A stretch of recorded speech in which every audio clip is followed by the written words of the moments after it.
Welcome to Astrakhan, a city in Russia you've probably never even heard of.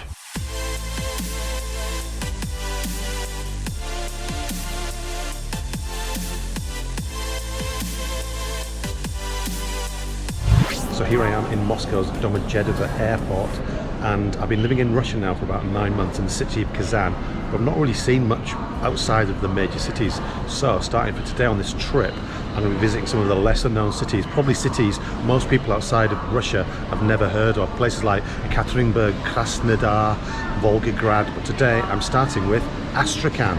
Let's go.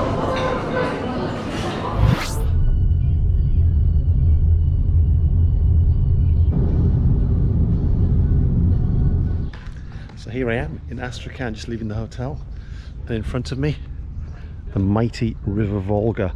It's popular with trips down from Moscow. So this is one of the stopping points of the city of Astrakhan. It's in the southwest of Russia, quite close to the Kazakhstan border actually, and it's famous for its caviar. I read somewhere that 3/4 of the world's caviar comes from this area. So let's head into the city and see what we can find. Already an interesting sculpture of a cobbler. But I'll tell you what, it's warm in Astrakhan, 30 degrees today. And look at this grand restaurant, Restaurant Kaspi, just along this beautiful promenade by the river.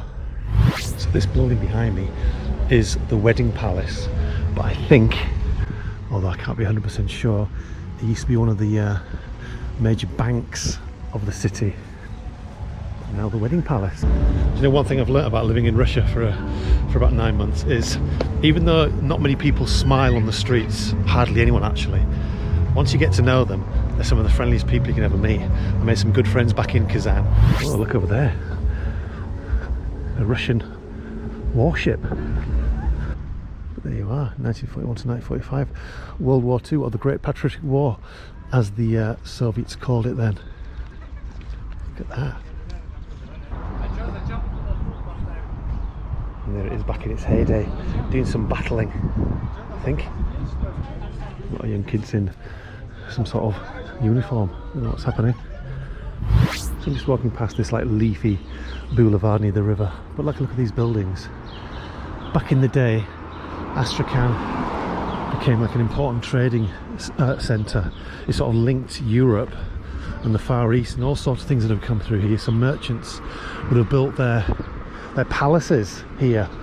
Maybe that was one of them. Who knows? Oh, look at this pretty bridge with all the padlocks dangling from it. I notice these a lot in Russia.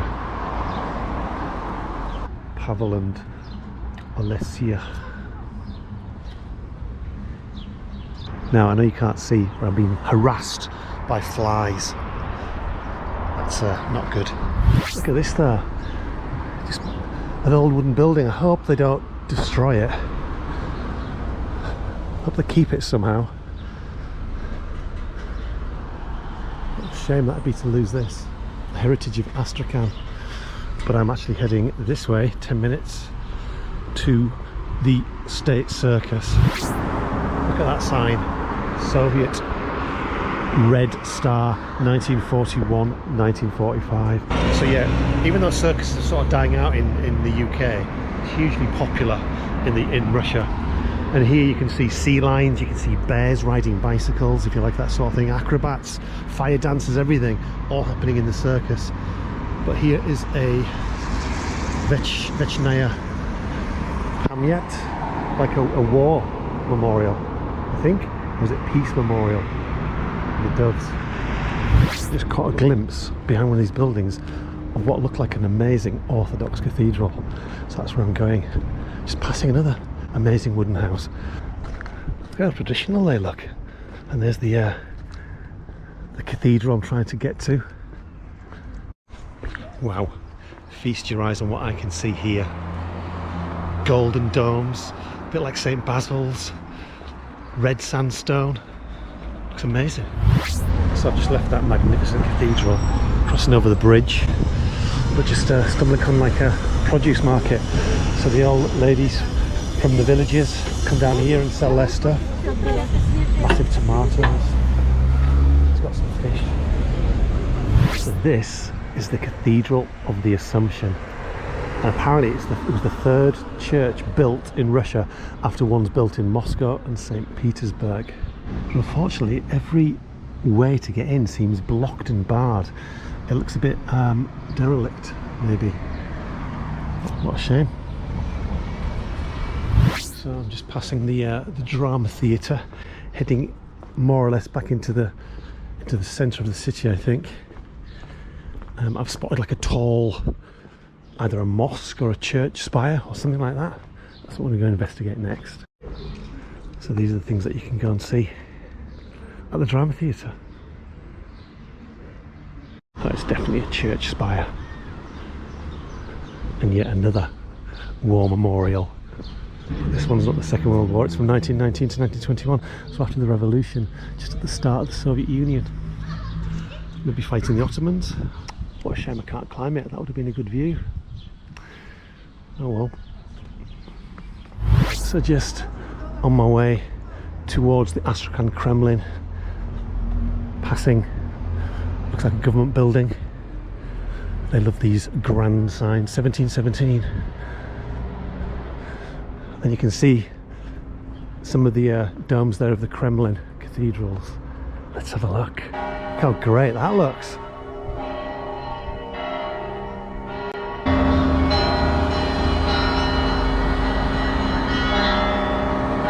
So I'm going to try to get in the Kremlin somehow, but there's a statue here, we'll see, and there's another statue there. So let's start with the statues. Woman lounging around with maybe a vat of ale, who knows. And the other statue, who else could it be but Lenin? Not with his arm outstretched, but still a classic look, with the Kremlin just behind it. But despite the Kremlin and how alluring it obviously will be, what I want more than anything now is just a cool Russian beer outside somewhere. So I've managed to find a bar, nice bar, ordered a drink, so let's see what it's going to be like. Cheers from Astrakhan. Nice. So here I am just walking past the walls of the Kremlin, and you can see the holes where molten tar would have been poured out in case enemies came. But actually this whole area would have been just swampy marshland. So the real danger would have come from the other side, from the river. So that's why this is a really good stronghold for Ivan the Terrible when he founded the city in the 18th century and then built this a magnificent Kremlin, which I'm going to now go inside. Right, here we go, into the Kremlin. Look at that. Magnificence. Reminds me of Kremlin in Moscow. So look, it's a huge complex. I just wish it was written in English. Right, I think it's time to buy a magnet.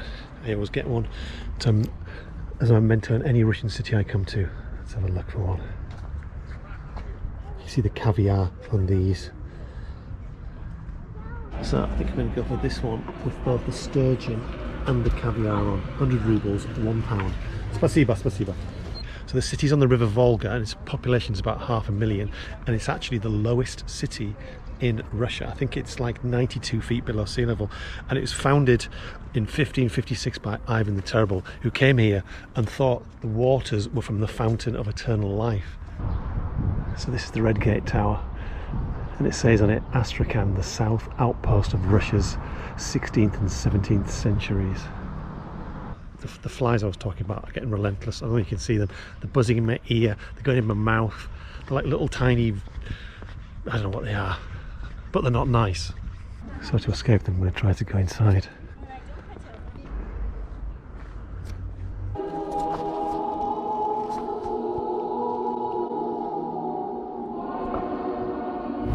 In all my travels, I don't think I've ever seen a garden of pencils. But here in Astrakhan, that's what you get. Pencils.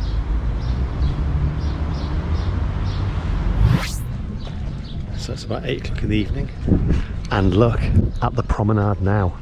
Now that it's cooled off, everyone in Astrakhan's out and about for a little walk by the river Volga. So there you are, Astrakhan, a city hardly anyone outside of Russia's heard of. But now you know it. It's famous for its caviar, it's famous for its amazing Kremlin, it's famous for those wooden buildings, and it's famous for this amazing promenade by the river Volga. Goodbye, Astrakhan. I'm Jason Smart, and if you've liked this travel video, please click subscribe.